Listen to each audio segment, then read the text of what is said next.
Good evening and welcome to the United Jewish Federation of Tidewater and Simon Family JCC's Lee and Bernard Jaffe Family Jewish Book Festival.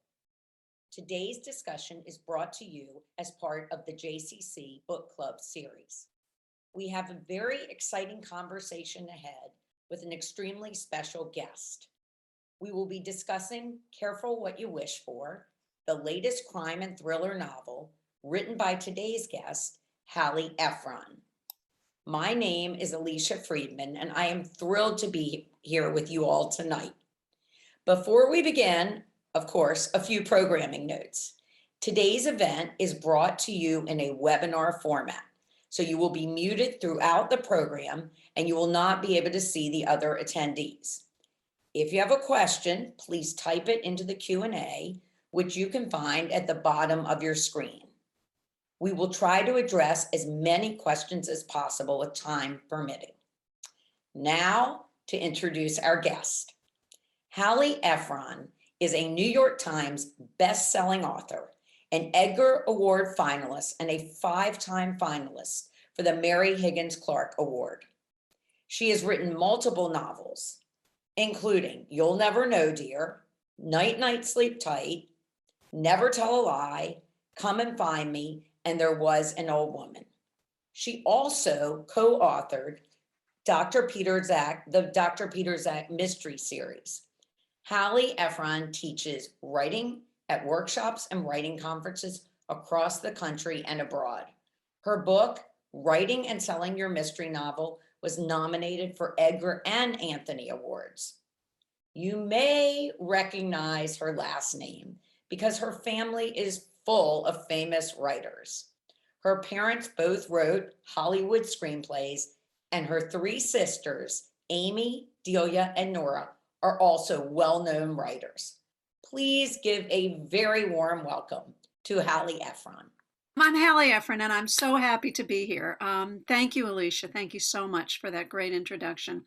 And that's what I'm going to talk about. I'm going to talk about growing up in that family, which was the best and hard in many ways. But for me as a writer, I'm not sure I would have been a writer if I hadn't been dropped into that family. And so I'm going to talk about how I got into writing and also the new book, Careful What You Wish For, which you can see is on the wall behind me. I love those big posters that they used to give you when you used to do bookstore events, and you could actually throw that in the trunk of your car and take it somewhere. And hopefully we're just around the corner from being back to that. So I have a slide presentation, a lot of pictures, and I'm going to start it now. There we go. I'm hoping you all can see that. There I am in this very room with my book, Careful What You Wish For. And let me just say too, if at the end of this you have a lingering question, I'm really easy to reach. I'm at hallieephron.com, and my email is Hallie@Hallie. And I love to get email from readers, so don't hesitate to contact me with a question or a comment. Okay, I'm going to talk a little bit about growing up in a house filled with books and girls and writers. That's our house, which was in Beverly Hills, of course, where my parents were screenwriters. I didn't think it was a big house growing up, but boy, looking at it now, it seems absolutely ginormous. And it was it was located in what's called the Flats in Beverly Hills. You know, Beverly Hills, there's the part that's below Santa Monica and Wilshire, where there are actually apartments and 2-family homes and smallish bungalow houses. Then there's the middle part where there's a lot of commerce. And then in the part we were in, called the Flats, very nice houses like mine. And then above Sunset, it would get steeper and you'd be going up into the canyons, and that's where all the really wealthy people lived. So our neighbors were people like Carl Reiner lived down the street when he was still a television writer, and our neighbor on one side was a physician, and the neighbor on the other side was starred in a soap opera. So we were kind of second tier Hollywood, but boy, it was not a bad place to grow up. Um, my mother and my father had grown up in the Bronx.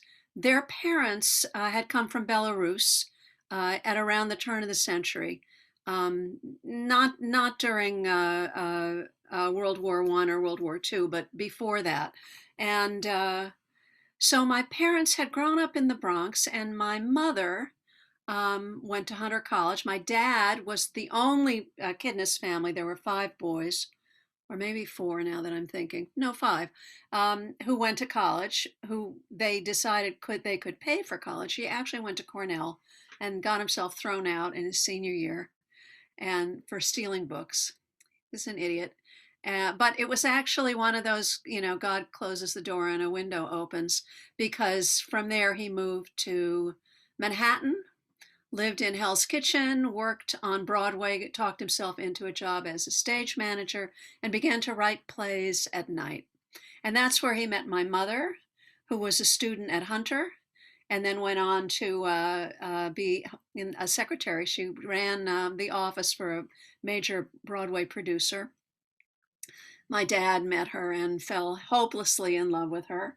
And he proposed the night they met, and they married, only to find themselves in the middle of the Great Depression.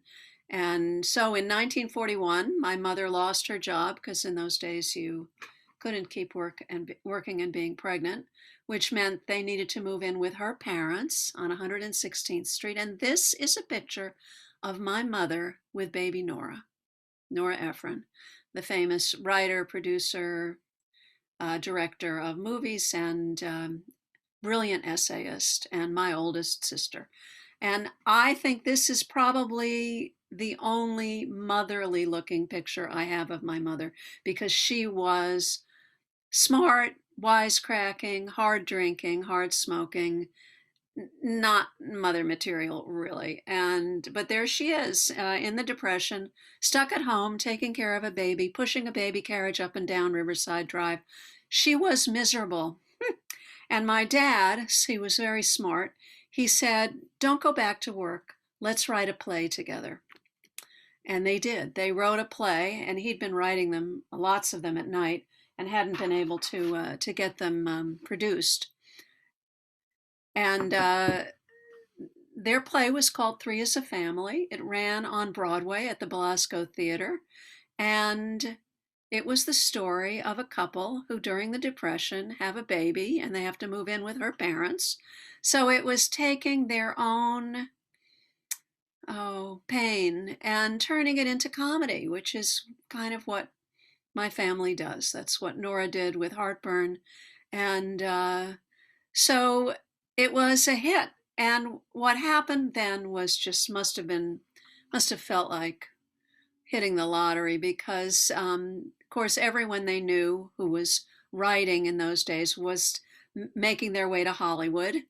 And oh, by the way, here's my parents with Eleanor Roosevelt after one of the performances of the play. And I love this picture because look how young my mother looks and how young my dad is. That man on the right, I think, is the director or the producer of the play. I'm not sure who he is, but Eleanor Roosevelt looks tickled to be there. And my parents were huge Roosevelt FDR fans, that's for sure. So what a magic time that was. So they moved to Hollywood because Hollywood was hungry for writing talent, for acting talent, for all kinds of talent. And my parents had a play that they could demonstrate that they knew how to write. Now this is the picture that the studio took of my parents. If you wanted to write about either of them, this is the picture that the studio would have sent you. And you can see my mother there at the typewriter. Of course, my mother actually knew how to type. My dad at the typewriter is such a joke. He was a one-finger typist, if that, and that was only under duress. So the fact that he's sitting there at that typewriter always just cracks me up, faking it all away. They wrote together and they laughed and argued, and she wrote things down and typed them into script format. Look at what script format looks like. Just imagine. This is one of the scripts from their first. This is a carbon, like one of the carbon sets from one of their first movies. And just look at what they had to do. She had to center the name of the person speaking. This is on an old typewriter with no automatic return, no automatic spacing. I just and then with three copy sets, and if you make a mistake, you have to go deep in and erase it. So it's the days before Pampers, for goodness sakes, and just imagine what that was like. Well, it was a magical time to be uh, a Hollywood writer, because the studios gave you an office, they gave you secretary, they gave you telephone, they gave you lunch, they gave you assignments. And so one after the other, my parents wrote 3, 4, 5 movies a year for a period of time, for a magical period of time. Here are some of their big hits. So Spencer Tracy and Katharine Hepburn in one of my favorite movies. The desk set, the first movie to have a computer in it, and it was the size of a truck. And I got to see Spencer Tracy and Katharine Hepburn perform one of the scenes in one of the sound stages at Fox. Rodgers and Hammerstein's Carousel, I got to go and watch them film the Carousel Ballet with Jacques d'Amboise dancing the Reed Roll. I don't know if any of you are ballet fans. He just died. I was such a huge ballet fan ever since that. And Daddy Longlegs with, oh my goodness, Fred Astaire, who was actually one of the few actors who was a friend of the family. Mostly my parents were friends with writers, as you might expect, not the talent on the screen. So it was a fabulous decade for them of writing movie after movie, and it came to a screeching halt. Sorry, I didn't mean to move forward. It came to a screeching halt when the studio laid almost all of their full-time employees off. If you were Marilyn Monroe, you still had a contract, but for anybody who was anything but gilt-edged, they laid everyone off. They blamed it on Cleopatra, the movie, the most expensive movie supposedly ever made in terms of today's dollars, just hugely expensive. But it isn't clear that that's really what caused it, because almost all of the almost all the movie studios changed their way of doing business and went from being assignment to writers would come in for a movie and then they didn't work at the studio. It was all for hire work, which is more what it is like today for most Hollywood writers. So my parents were home, and this is what my living room looked like, with my mom and my dad, and there's me over on the left, and I kind of look like I don't belong, I'm like the one who's not focused. There's Nora on the right. She was probably around 17 or 18. There's Amy in my mother's lap. There's my mother, Phoebe Ephron, Henry Ephron, my sister Delia. And Delia hated that dress. I would see her in that dress and I think, oh, she hated that dress. And there's me, the only one not looking in toward the rest of the family, and Nora. So when things got sketchy at 20th Century Fox, my mother took time out and wrote a play. It's the only thing she ever wrote alone. And this is the playbill for it. It was called Howie. And in the New York Times, this is what they said about her interviewer. He said, she's slim, 5'6", and weighs 120 pounds. She is, which I don't believe, by the way. She is vivacious and witty and could pass for Rosalind Russell. True.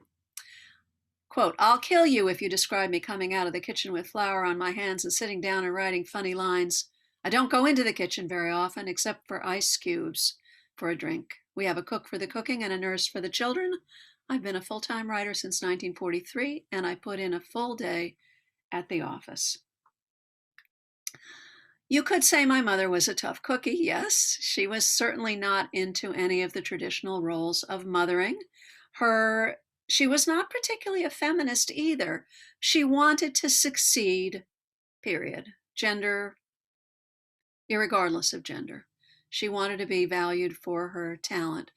Sadly, Howie only ran for three performances on Broadway. It was panned by the critics and closed almost immediately. And I honestly don't think my mother ever quite got over it. I certainly wouldn't have. It was very painful and very public. I mean, just imagine, you know, not doing well on the job and having the whole world know about it. Very tough. 13 years later, this is her obituary. She died very young in 1971. And she died of cirrhosis. She had a terrible drinking problem. She was an alcoholic. It's a terrible death. I don't wish it on anyone. And of course, it was a time when women didn't admit to drinking and certainly did not go to psychiatrists, or there were no pills for mood modulation or anything like that. So it was a very tough death. And when she was dying, I still remember, Nora quotes this, but I remember her saying it as well. She said, everything is copy. She's dying. She's lying in that bed.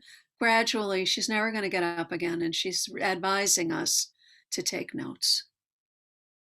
Tough cookie. She was really quite amazing, and it's really because of her that the four of us are writers, although I was the one who resisted. And I'm sure you won't be surprised when I say I was afraid to write because I thought I might have the kinds of problems that she did if I tried to do what she did, which is crazy, right? Completely nuts. But nevertheless, I started out saying, if you ask me what I do, I would say I don't write. I'm a teacher. And I love teaching. This is me in 1971, teaching at PS 189 in Manhattan. And I taught there for a number of years. I got married, moved to the Boston area with my husband. I started to teach people who wanted to be teachers. I got a PhD in education. I spent a long time having a teaching career, which I loved. And it wasn't until 30 years later, 30 years later, that I finally buckled down and wrote a book. But, I wasn't sure I had anything to write about because I hadn't been to war. I hadn't been raped. I had a crazy family, but I didn't want to write about that. No. So I teamed up with a co-author who had a really interesting life. He's a man, Donald Davidoff, who runs a unit at Harvard's McLean Hospital, which is a psychiatric hospital, and helps people with all kinds of psychiatric problems, but he also evaluates people accused of murder and testifies for the defense. So we wrote a series, the Dr. Peter Zak series, based on a character like him. And that's our first book. Delia's holding our first book, my sister Delia. It was called Amnesia. We got a contract for 2 books, then 2 more books, then 1 more book. We wrote 5 books in all for St. Martin's. This is my first book event. There's Nora on the left. And those are my 2 gorgeous daughters in the middle. Aren't they spectacular? Then the pink, that's Molly. She's a writer. And that's Naomi in the green. She is an architect. And that's in Manhattan on 15th Street in the wonderful bookstore that was once there and is no longer. So it wasn't until 2009 that I got out my first book that was really based on me, my experience, written alone. And I found the idea for this book at a yard sale. I got invited into the house to look at the house because my daughter used to play there.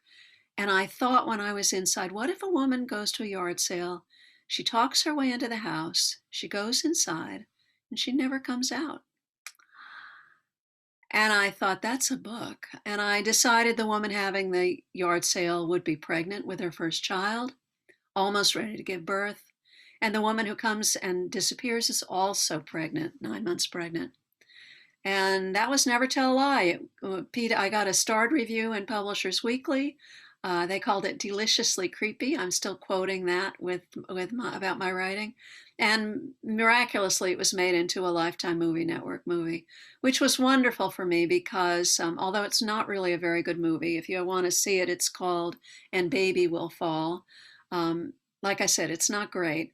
But it gave me a lot of credibility with the publisher, which then led to a second book, Come and Find Me, where I'm talking about being a sister, something I really know. And then there was An Old Woman, then Night Night Sleep Tight, which was about growing up in Beverly Hills around the corner from Lana Turner. If you all remember, Lana Turner's boyfriend was murdered by her daughter, and we lived around the corner. I was so fascinated by that growing up, of course. And then the new book, Careful What You Wish For, in 2020. And this one is really close to my own experience. It's about a professional organizer. I'm not a professional organizer, but I interviewed a lot of them. I went to National Association of Professional Organizers meetings, and I tried to get as much information as I could about what that job is like. Anyway, she's married to a man who cannot pass a yard sale without stopping. And I am married to a man who cannot pass a yard sale without stopping. He can't even pass somebody's interesting looking garbage without stopping. It does not make me like him any less. He's got so many redeeming features. My husband is not in this book, but his stuff is. And my character, Emily, finds herself wondering, to use Marie Kondo's phrase, does her husband spark joy? So that's the premise of Careful What You Wish For. And this is some of my husband's collection, just so you know, I'm not making this up. He has a world-class collection of fans. He's there. We have trunks, we have books and more books. That's just the Birds collection. And then if you ask him for a pen, that picture on the right, he'll pull 37 of them out of his pocket. He just doesn't everything in excess. Gotta have enough for the coming shortage.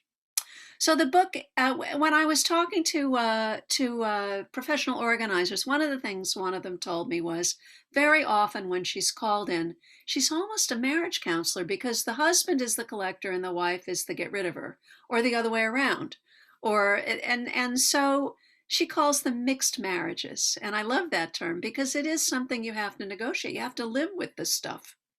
Stuff. It's like the third person in the marriage. So there's two mixed marriages in this book, Emily and Frank. And Emily is kind of based on me, but she's a professional organizer. And Frank is an attorney who collects stuff off the sidewalk and in people's yard sales.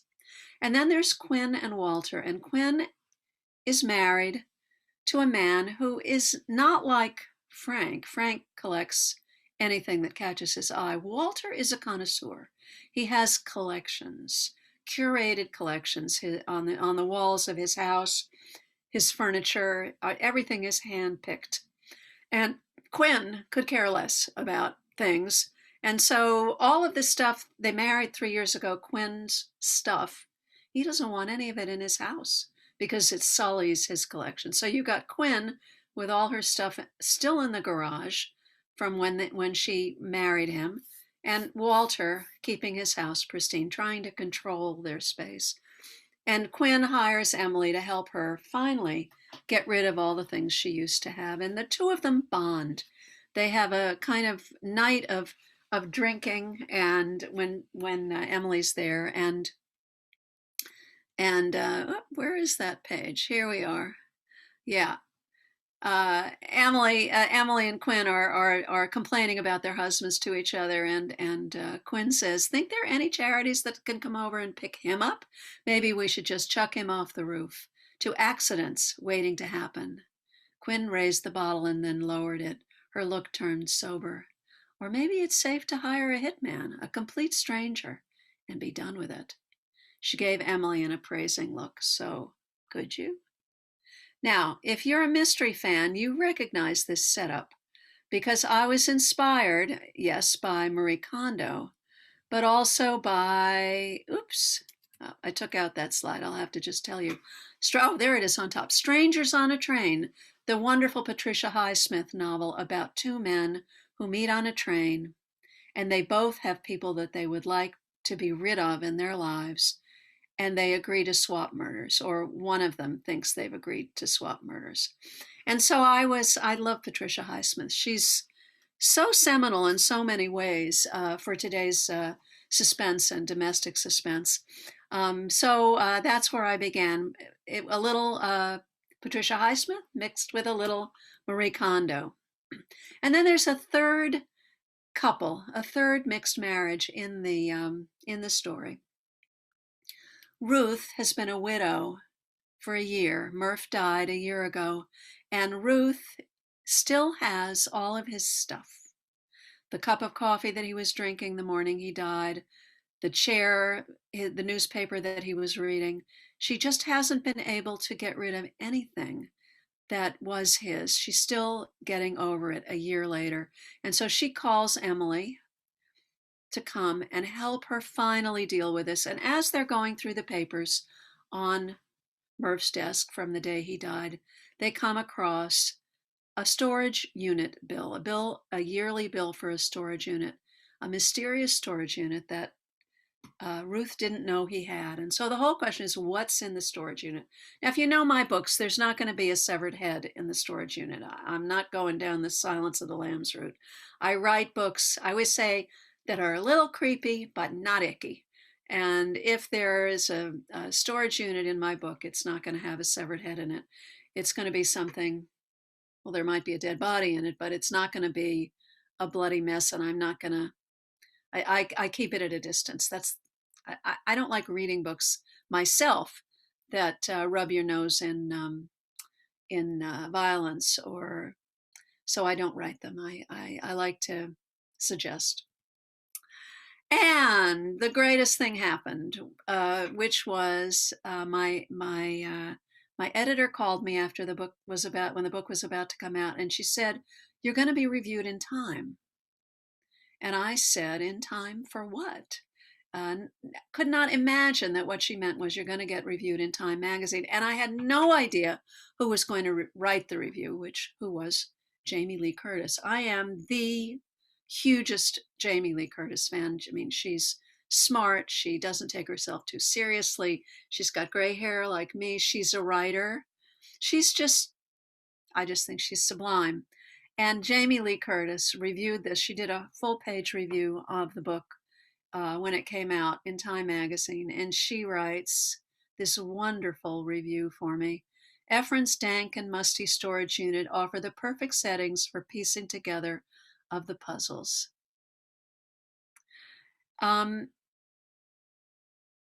What I loved about this review was that she writes that she doesn't usually like scary stories. I mean, she's in Halloween, right? But she does not like scary stories. But she really liked this book. And she says, "I found a compelling companion to Emily, a modern-day grown-up Nancy Drew in a shitty car and a ponytail as she searches for her own purpose while hunting down the perpetrator of the emerging crime. She is a friend we would all want to keep, messes included." I mean, that is the nicest review. And it's just, as an author, I know, from the outside, it looks like it's not a big deal to get this kind of review, but let me tell you, I'm still savoring it. It was a real gift. And the other thing is, Jamie Lee Curtis grew up in a Hollywood family, so I kind of feel like if I were to meet her, I'd love to meet her, we would have a lot to talk about. Okay, so what have I learned on this journey from insisting I was not a writer? I was a teacher. I finally started to write. I've had a nice success. I've learned, my mother was right. First of all, everything is copy. Everything I write is in some way a reflection of something that happened to me, or some issue I'm trying to work out, or someone close to me. In fact, I mean, I have friends who will tell me things and then I say, "And you can't use it," because they know that I'm a magpie. Everything really is copy. I also learned that the hardest thing about writing is sitting down and doing it. Because you can have all the genes in the world, which I do, thank goodness, and I am blessed with that. You still have to sit down and put the pedal to the metal and write. The hard thing about writing is writing. And finally, the other thing that I learned is the only way to get started is just to hold your nose and write. So I'm hoping there are a few budding, aging budding. I was a budding aging writer out there, and you feel a little bit encouraged by my story, because I do think that everything is copy. The hard thing about writing is writing. And if you want to write, just hold your nose and write. One of the problems that so many of us have as writers is that we're great readers. Now, this is part of your book club I'm speaking, and we all know what the well-turned phrase reads like, what a great paragraph is, what a book that doesn't sag in the middle feels like. And so when we write, if we're starting to write late in life, which I was, we have all of these expectations of how good things should be. And it's not going to be that good in the beginning. It takes a long time. It takes a lot of work. So just hold your nose and write, and let me know how it goes. So I want to thank you for letting me share my story with you. I'm checking the time. I'm a little bit early, actually, I think. So I hope Alicia is out there. Don't forget, you can email me. I would love to answer any questions, and now too. I'm going to stop sharing my screen. Thank you, Hallie. Let's see what kind of questions we have coming in the door. 1 minute. I can tell a quick story while you're waiting to be kissed by the muse there. Go right ahead. Tell us a story. I'll tell you a quick one. The turning point for me in terms of writing was people often ask, so after all that teaching and doing all those other things, because I also worked in high tech, and what made you start to write? And it was a phone call, I think, though I was ready for the phone call. So you never know. But anyway, I got this phone call from a journalist, a freelance writer actually, who wanted to pitch a piece about me to a magazine, and would I agree to be written about? And I said, why would you want to write about me? Because I'm a teacher, and I work in high tech, and I'm not really very interesting. And she said, you're the only one who doesn't write. And I said, if anyone's going to write about me not writing, it's going to be me. And that's when I started writing. It's like I just needed that little push. I was 40, and then my first book came out just after my 51st birthday. So that's how long it takes. I was saying the hard thing about writing is writing. Writing takes a long time to get that book written. One question I had, and I see questions rolling in the door right now, but I mentioned this to you when we were chatting before this evening, and you had a terrific quotation about stuff. And I said to you, being a 52-year-old, I said, I always say to my mom, don't worry about all the stuff. And I loved your response. So talk to me a little bit about people's stuff, because I think that'll really relate in the community. Well, I think one of the characters in the book, Quinn, has all the stuff that she used to live with before she got married, and it's all stuffed into their garage. And what Emily realizes, and Emily's a professional organizer, is you really are your stuff. I mean, that's why it's so hard to get rid of it, for a lot of it. And we want to say, oh, it's just stuff, but it's not just stuff. It's if I open my my top drawer in my bureau today, what's going to be in the front is a pair of my mother's reading glasses. Why do I have my mother's reading glasses?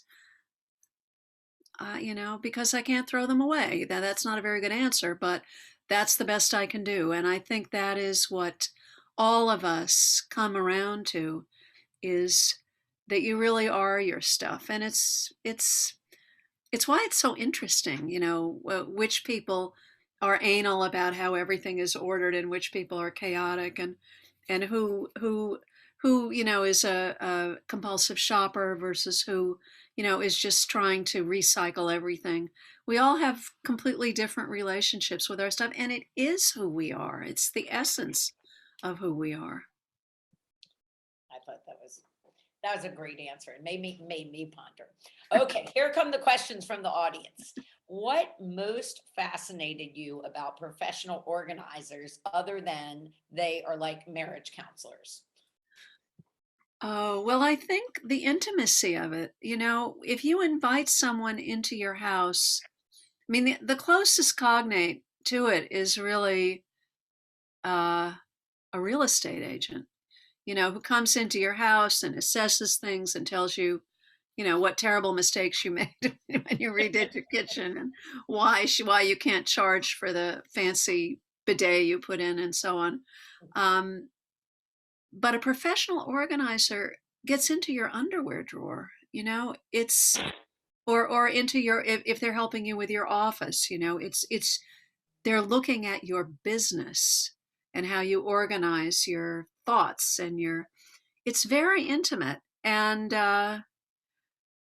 and I just think they're so great, those women. They're mostly women who do this. And also, I'm aging, and it's a lot of them are doing work for people like me, who I'm approaching kind of. I know it's out there. I'm going to need to downsize at some point. Well, where do you even begin? Where you think it's going to, and of course, your children don't want any of it. And there's a lot of stuff I write in the book about brown furniture. The nobody will take it off your hands anymore, even, and we all thought it was such lovely stuff. So I just think, you know, that's I'm in awe of them is the truth. I think they do amazing work. They're exceptional. I agree. Everyone should go to NAPO if you do need help. Get a professional organizer, somebody who is insured and trained and in the business, not just doing it on the fly. Amateur, right? Okay, next question from the audience is what writers inspire you and who are your favorite authors? I get this question a lot, and I don't really have favorite authors because I read so much, and I've read so much. And then, so my only answer, if I were to say, what books do you reread? Maybe that's the yardstick. And now I'm going to be embarrassed to tell you that the books that I reread, I'm going on my fourth time now, are the Harry Potter books. And the first Wizard of Oz book I've read many times. And Jane Austen, I can read endlessly. I, partly because it's COVID right now, I'm really looking for books that go down easy, books that feel familiar. And so it's one of the things about my books is I'm always trying to reassure people. They are suspenseful, but they're not scary. Because I don't like right now. It's just not what I want. But I suppose in general, I'm kind of a scaredy cat, and I like my books a little. But I mean, gosh, Harry Potter's pretty scary too. But I don't know. There's something about her voice and those characters, and also the audiobooks are so brilliantly read. If you've ever listened to one, they're pretty great. I think So I'm sure you want me to come up with some Boffo. no, Modern. that's great. One author I really do enjoy these days too is he wrote Magpie Murders, and I'm not going to come up with his name, but he wrote all of the early episodes of Midsummer Murders. The PBS series, Yes. or it's probably British. And I love all of his books, and they're also a little bit of Anthony Horowitz. I Anthony cheated. Horowitz. And he's been around for a long time, and I've only just discovered him, and so I've been plowing my way through his books. They're so much fun. Good. We'll take that under advisement. Next question. Where does your husband keep all of his stuff? And then I'm going to go on with this question, and you can break it down however you wish. Okay, where he keeps his stuff. let me just tell you that Okay, that's why our marriage has survived, is he keeps it in the basement, in the attic, in the garage, in the trunk of his car, good. out of my sight. That has been our detente as a couple. We've been married since 1969. Wow. So that's a long time. Congratulations. Yeah, thank you. Yeah, we're still married, still happily married, but only because he's marginally in control of his stuff. Have you ever had an issue with a friend or acquaintance who felt they were a character in one of your books and not an endearing one? Oh, well, it's interesting that you asked that because, people pay to be named after characters in books, but they don't like to be written about. It's a interesting thing. But no, I have never had anyone. First of all, I don't base other than the main character, who's usually based a little bit on me. Characters aren't based on real people at all. But I do use names. And I once had a friend in Night Night Sleep Tight, which is the book about the Lana Turner. It's a takeoff on the Lana Turner Johnny Stompanato story. I named the actress, the Lana Turner character actress, who is not Lana Turner, but after a friend of mine. I used her first name, and she turns out to be the villain in the book. And my friend was quite upset about that. And I thought, real seriously, Just a novel. But, I'm sorry. I should have asked permission. It was well, only her first name. the audience is very interested in your husband. So the next question about your husband is, do you think he would ever let you bring a professional organizer in to your own home to organize, or as you guys start to downsize, would he be open to that? I think he'd let them come in and organize my stuff Fair enough. and not his. No, no. I can't imagine him. No. He has his, I always say he doesn't have a filing system, he has a piling system. Okay. Well, as long as he knows what's in his piles, And right? he claims he does. And very often you'll say to him, where is that, receipt for our tax return for 3 years ago? And, he goes right to it. A method to his madness. But I couldn't find it for love or money. So I'll have to wait. Do you feel you learn to write from your parents? And you can include your sisters, Yeah. in terms of, did you all edit? I mean, you were teaching, but at what point do you feel like maybe you absorbed, not just through the genes, but actually what they were doing, that Yeah. contributed to your writing? My mother used to recite poetry Hmm. at the dinner table. After dinner, if it was a good night and everyone wasn't drunk at that point, um, I learned Miniver Cheevy, child of scorn, grew something as he scorned the season. He was something something, and he had. I mean, I know most of most of about 2 dozen very long poems, and some in French. My mother had a whole thing that she did in French, and I think poetry is kind of a gateway drug to writing because it's all about the words. A book is kind of daunting when you go to write it because it's about a character arc over 300 pages. It's about scenes, those are the nuggets. It's not about words and paragraphs, but poetry is. Poetry is word by word, labored over, and each one chosen. And so my mother definitely gave us a sense of just a love of the spoken word, of the word or the written word. What my dad did was the thing that you always try to do with my dad was make him laugh. That was, like getting the ring on the carousel, if anybody knows what that is anymore. Yeah. was to make my father laugh. He was a big laugher, very voluble person. And that was something we all grew up trying to do. And what I remember quite vividly is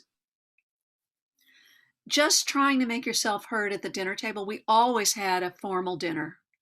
The four girls at the table, my parents at the head and the foot, and we had, I'm embarrassed to tell you, help. My mother would ring a bell, and the help. It's just shocking to me now that she did, but she did, and the help would come. The wonderful woman Evelyn Hall, whom I whom I owe my sanity to, would come and clear the table, bring the. She was an amazing cook, but she was also a fabulous human being. And at any rate, just trying to make yourself heard at that dinner table. It was Darwinian, And I remember, there's Nora yakking and Delia yakking and my baby sister Amy yakking. And I really remember pulling back and realizing I was not going to win at this game. And I'd rather not play. And I think that was a precursor to my not writing for so long. So I got inoculated with the poetry and the let's make them laugh, but also I didn't want to compete. So it's complicated. Life is complicated. Life is complicated. Yeah. Another question that came in, what was the most rewarding teaching experience for you as a writer?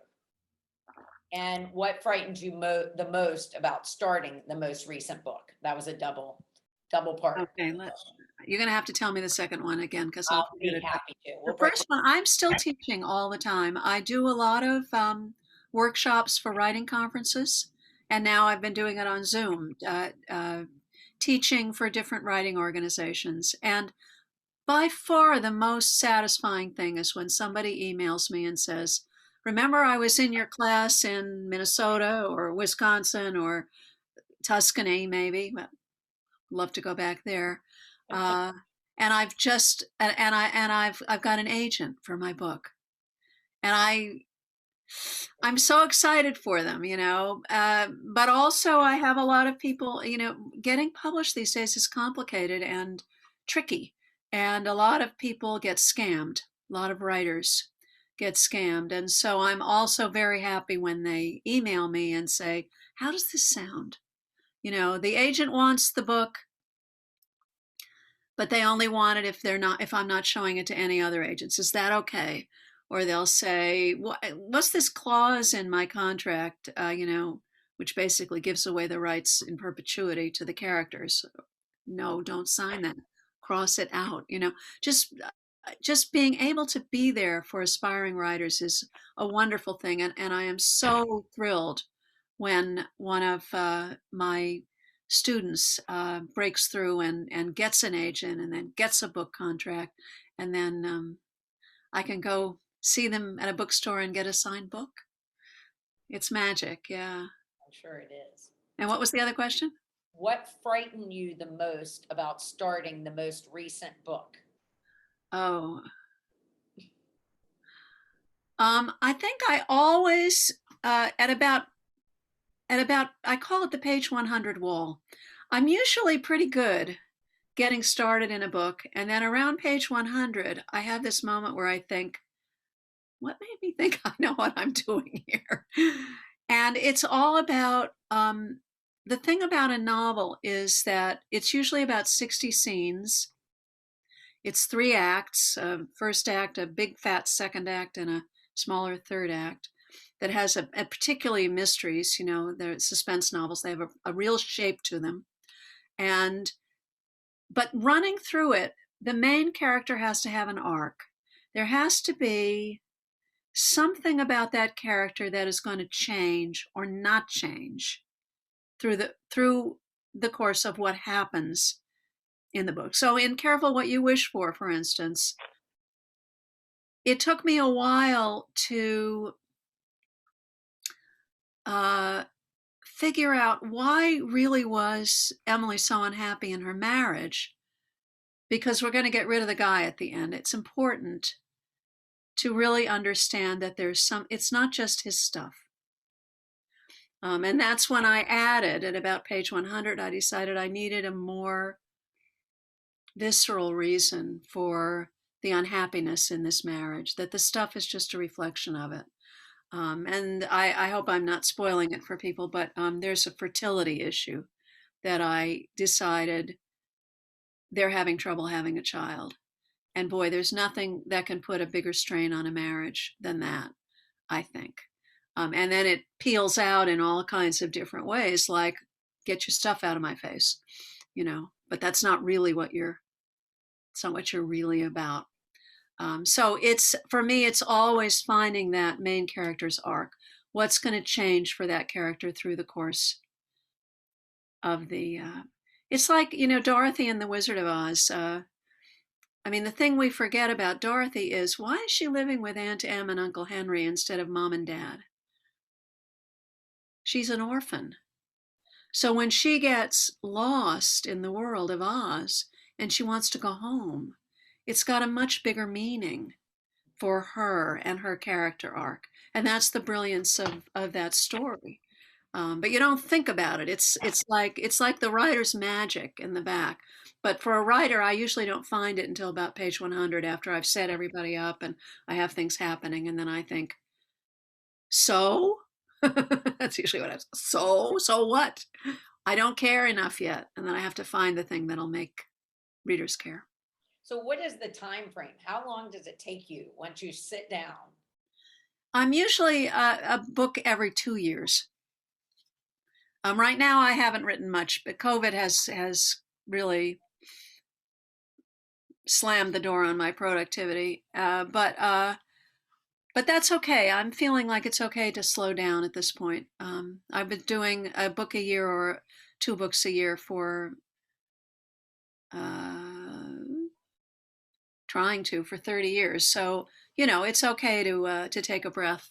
That's right. But yeah, I usually, it takes me 6 months to get a first draft, and I do a lot of revision. And then the publishing process is a very slow one. You have to turn it into the editor if you have a contract, or at least your agent, and you get notes, and it's a lot of rewriting. I don't know if people realize how much rewriting goes into a good book, but there's a lot. Is it substantially different, this book, from what it was at your 6 month to what we just read? This book,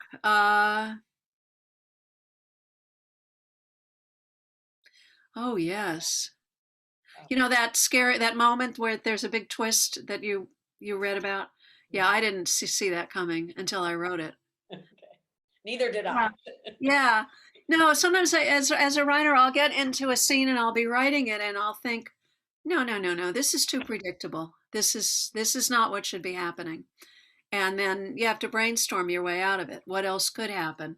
And then you get surprised. The reader will be surprised. You'll be surprised. There's nothing worse in a suspense novel than not surprising the reader. But you can't gobsmack the reader either. It has to be believable. Absolutely. And questions come in about the age difference between Nora and the rest of you and the rest of your sisters. Due to World War II, that was a guess. It's not that big. Nora was 3 years older than Delia. Delia's maybe 4 years. Delia's 3 years older than me, and I think 5 years older than Amy. Amy, my baby sister, was a surprise, I think. And like a 12-year. Yeah. So I don't think that's super long. My mother was a writer. She wasn't going to have babies right on top of each other, and she had help. She had full time. She had a nurse just like she said in her interview. She had a cook to do the cooking and a nurse to do the nursing, and she had a life. Apparently they had sex, so there were babies. So at least 4 times. Yeah, no, I never thought of. We did. There's a fairly. It's why I do think it's partly why I was never very close to Nora, because she's quite a bit older than I am in terms. That 7 years is a big difference.